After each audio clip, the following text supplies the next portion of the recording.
নমস্কার। আজকে আমরা ভূগোলের একটি গুরুত্বপূর্ণ অধ্যায় ভারতের মৃত্তিকা নিয়ে আলোচনা করব। আজকে এই অধ্যায় থেকে আমরা গুরুত্বপূর্ণ 50টি এমসিকিউ দেখব এবং সেগুলো আগামী দিনের পরীক্ষার জন্য খুবই গুরুত্বপূর্ণ।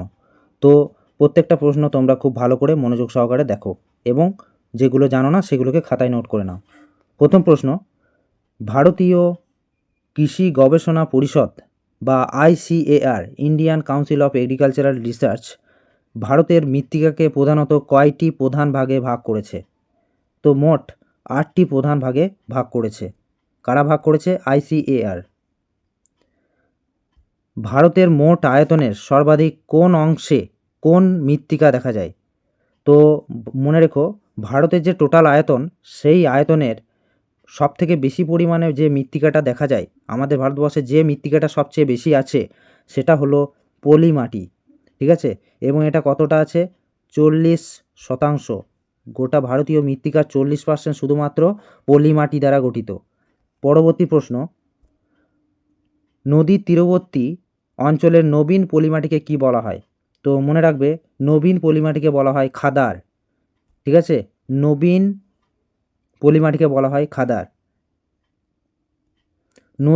নদী থেকে দূরবর্তী উচ্চভূমির প্রাচীন পলিমাটিকে কি বলা হয়?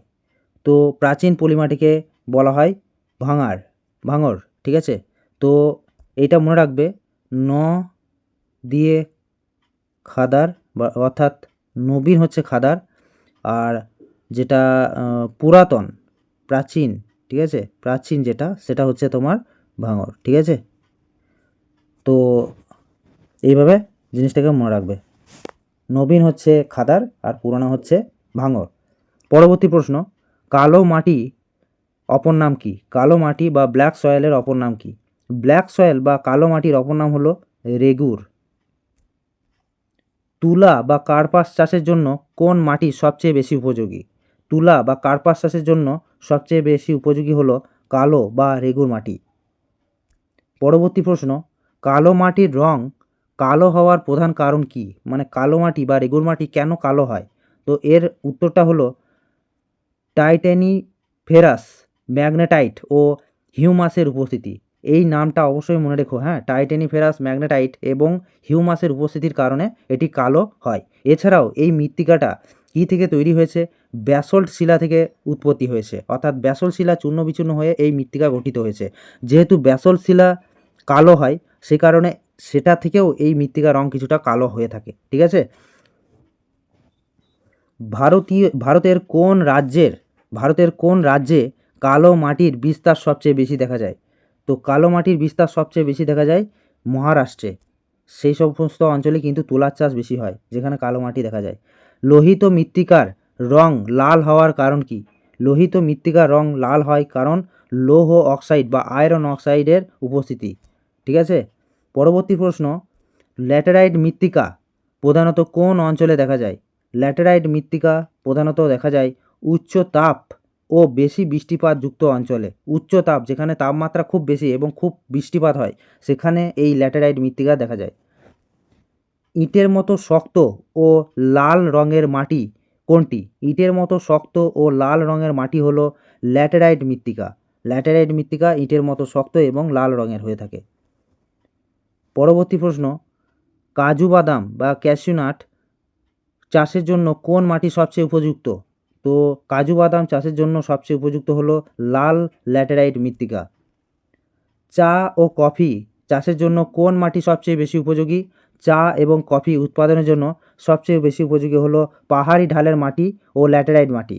মনে রেখো, ল্যাটেরাইট মাটি সাধারণত অতটা উর্বর হয় না, কিন্তু এখানে তোমার চা এবং কফি বেশ ভালোই উৎপাদন হয়।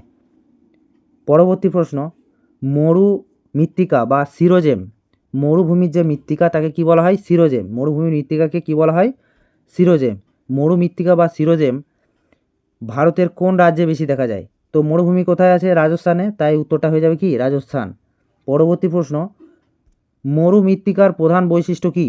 মরু মৃত্তিকার প্রধান বৈশিষ্ট্য হলো বালির পরিমাণ বেশি এবং জল ধারণ ক্ষমতা কম। বালির পরিমাণ বেশি এবং জল ধারণ ক্ষমতা কম, এটা হচ্ছে মরু মৃত্তিকা বা বেলে মাটিরই এক প্রকার, অনেকটা সিরোজেম মৃত্তিকার সাথে সমান। অর্থাৎ বালি মাটির যে সমস্ত গুণগুলো দেখা যায় সেইগুলোই সিরোজেম মৃত্তিকাতেই দেখা যায়। সিরোজেম মানে কি বললাম? মরুভূমির মৃত্তিকা হচ্ছে সিরোজেম। ঠিক আছে, পরবর্তী প্রশ্ন, ভারতের বেশিরভাগ মাটিতে কোন উপাদানের প্রধানত অভাব দেখা যায়? তো ভারতের বেশিরভাগ মাটিতে নাইট্রোজেন ও হিউমাসের অভাব দেখা যায়। পিট বা জলাভূমির মাটি, পিট মাটি বা জলাভূমির মাটি, ঠিক আছে, এটাকে ইংরেজিতে মার্সি সয়েলও বলা হয়ে থাকে।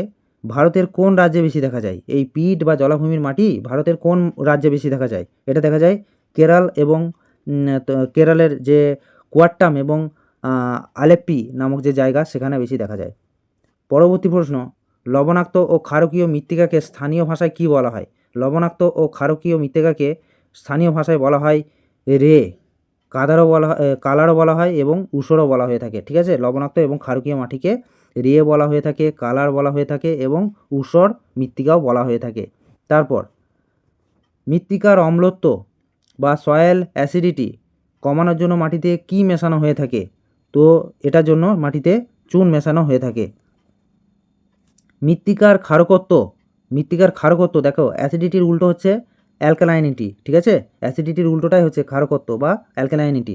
মানে এটার জন্য, মানে ধরো কোনো মাটি যদি খুব বেশি ক্ষারকীয় হয়ে যায় তখন সেটা কমানোর জন্য মাটিতে কী মেশাবো আমরা? তখন সেক্ষেত্রে আমরা মেশাবো জিপসাম।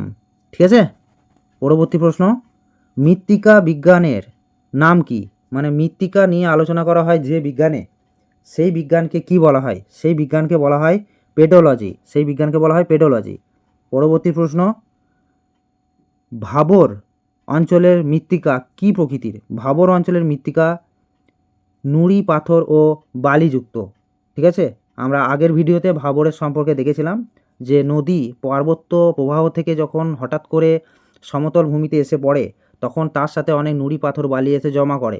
তো সেই যে জমা করা যে ভূমি অঞ্চলটা সেটাকেই ভাবর বলা হয়। তো সেখানে প্রচুর পরিমাণে নুড়ি পাথর বালি ইত্যাদি থাকে। পরবর্তী প্রশ্ন, তরাই অঞ্চলের মাটির প্রধান বৈশিষ্ট্য কী? তরাই অঞ্চলের মাটির প্রধান বৈশিষ্ট্য হলো স্যাঁতসেঁতে জলাভূমিপূর্ণ বনভূমি আবৃত। ঠিক আছে, স্যাঁতসেঁতে জলাভূমিপূর্ণ এবং বনভূমি আবৃত। পরবর্তী প্রশ্ন, কারেওয়া মৃত্তিকা কোথায় পাওয়া যায়? কারেওয়া মৃত্তিকা সাধারণত দেখা যায় কাশ্মীর উপত্যকা অঞ্চলে কারেওয়া মৃত্তিকা দেখা যায়। পরবর্তী প্রশ্ন, কারেওয়া মাটি কোন বিশেষ চাষের জন্য বিখ্যাত? কারেওয়া মৃত্তিকা বিশেষ কোন চাষের জন্য বিখ্যাত বলো? জাফরান চাষের জন্য বিখ্যাত। ঠিক আছে, পরবর্তী প্রশ্ন, গঙ্গা ব্রহ্মপুত্র বদ্বীপ অঞ্চলের মাটি কোন প্রকৃতির? গঙ্গা ব্রহ্মপুত্র বদ্বীপ অঞ্চলের মাটি লবণাক্ত ও কাদাময়। ঠিক আছে, লবণাক্ত ও কাদাময়। মৃত্তিকা সৃষ্টির প্রাথমিক উপাদান কোনটি? মৃত্তিকা সৃষ্টির প্রাথমিক উপাদান হলো আদিশিলা বা জনকশিলা বা প্যারেন্ট রক। অনেক জায়গায় বেড রকও থাকে, বেড রক না বলে প্যারেন্ট রক বলবে। ঠিক আছে, যেখান থেকে মাটিটা উৎপন্ন হচ্ছে। আমরা কিছুক্ষণ আগেই বললাম না যে কালো মৃত্তিকা কোথা থেকে সৃষ্টি হয়? ব্যাসল্ট শিলা থেকে সৃষ্টি হয়। ঠিক সেই রকম ব্যাসল্ট শিলাকে আমরা কি বলবো? Bed rock, parent rock. ঠিক আছে, তারপর 28 নম্বর প্রশ্ন, ভারতের মৃত্তিকা ক্ষয়ের প্রধান কারণ কি? ভারতের মৃত্তিকা ক্ষয়ের প্রধান কারণ হলো বৃক্ষচ্ছেদন বা বনভূমি ধ্বংস বা ইংরাজিতে বললে ডিফরেস্টেশন।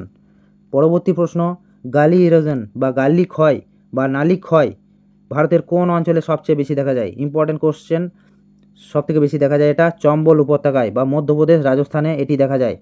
পরবর্তী প্রশ্ন, চম্বল উপত্যকায় সৃষ্ট গভীর খাত ও অবক্ষয়িত ভূমিকে কি বলা হয়?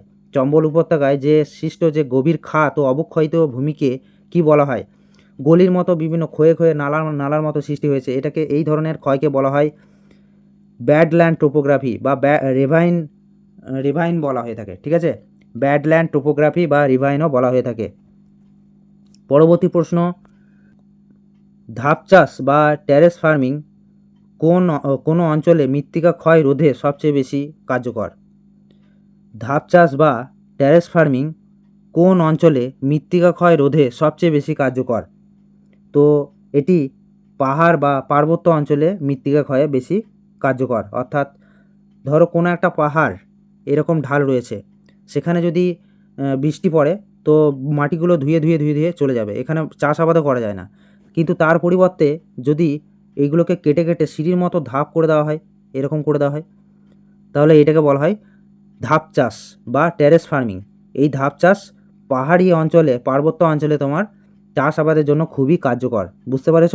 পরবর্তী প্রশ্ন, বায়ুপ্রবাহ দ্বারা মৃত্তিকা ক্ষয় রোধ করতে গাছের সারি লাগানোকে কি বলা হয়?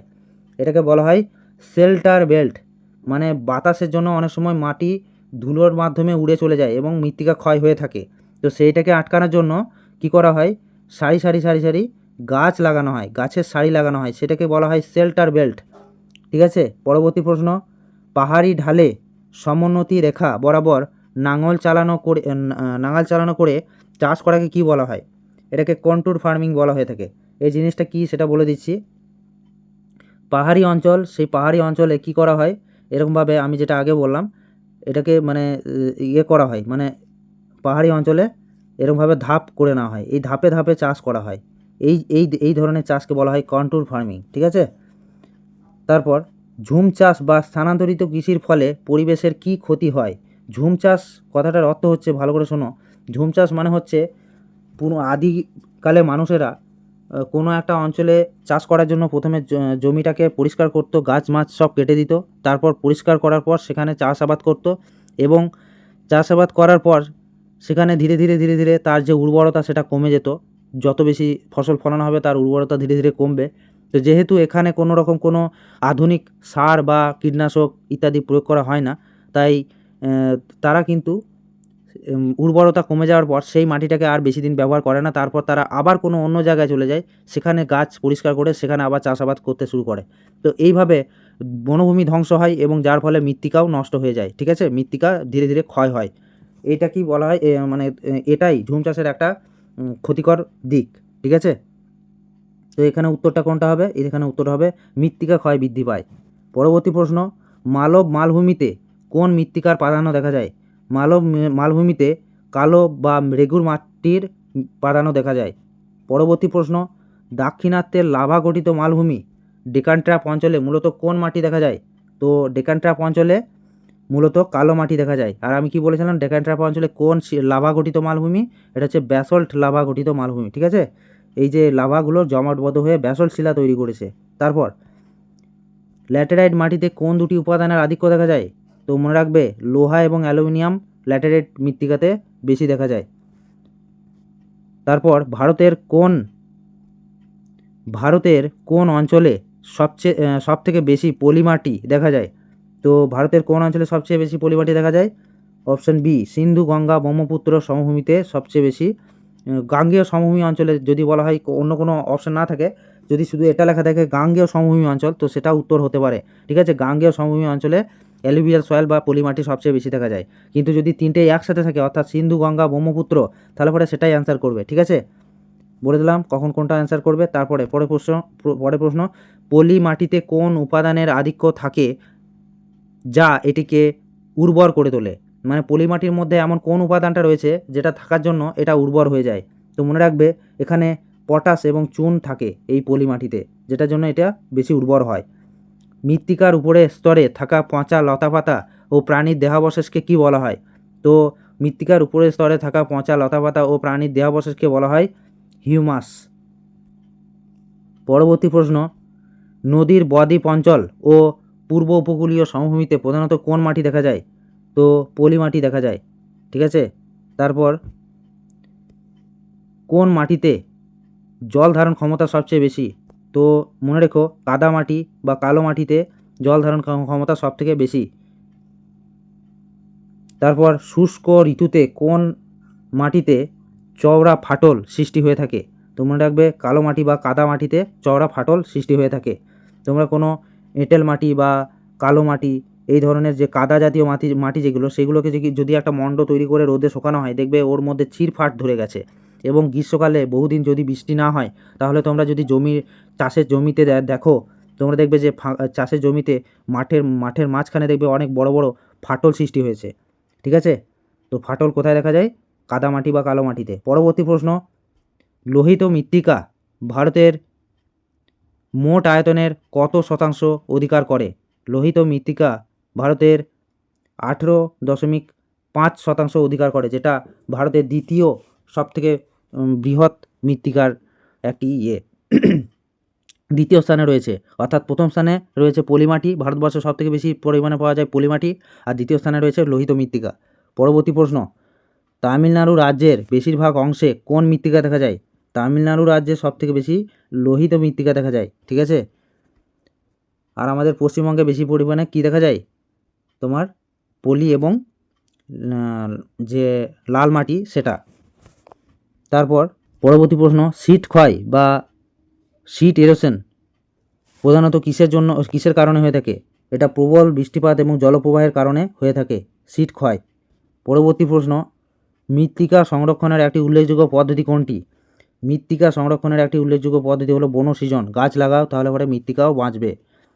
ছোটনাগপুর মালভূমি অঞ্চলে প্রধানত কোন মাটির আধিক্য দেখা যায়?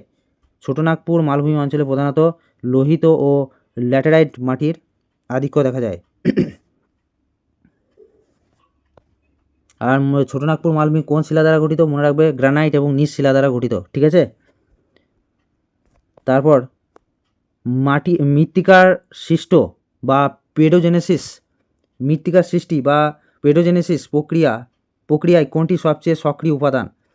দেখো, পেডোজেনেসিস কথাটা মৃত্তিকা সৃষ্টির সাথে সম্পর্কিত। তাহলে এখানে সক্রিয় উপাদান কোনটি? একটা বলবে অবশ্যই, জলবায়ু। জলবায়ু হচ্ছে একটি সক্রিয় উপাদান। মৃত্তিকা সৃষ্টিতে সক্রিয় উপাদান কোনটি? জলবায়ু হলো একটি সক্রিয় উপাদান। ফল চাষ বা স্ট্রিপ ক্রপিং পদ্ধতিতে কি করা হয়? তো ফল চাষ বা স্ট্রিপ ক্রপিংয়ের কি করা হয়? বিভিন্ন ফসলের পর্যায়ক্রমিক ফালি তৈরি করে চাষ করা হয়, ঠিক আছে। তো এই ছিল আমাদের 50টি খুবই গুরুত্বপূর্ণ প্রশ্ন। হ্যাঁ, এরপর আমরা আরও অনেক MCQ কোশ্চেন এরকম আলোচনা করব। তো তার জন্য তোমাদের এই চ্যানেলটিকে ফলো করতে হবে, সাবস্ক্রাইব করতে হবে, এবং এই ভিডিওটিকে যদি তোমরা পছন্দ হয়েছে অবশ্যই একটি লাইক করে যাও, ঠিক আছে। ধন্যবাদ, পরের ক্লাসে দেখা হচ্ছে।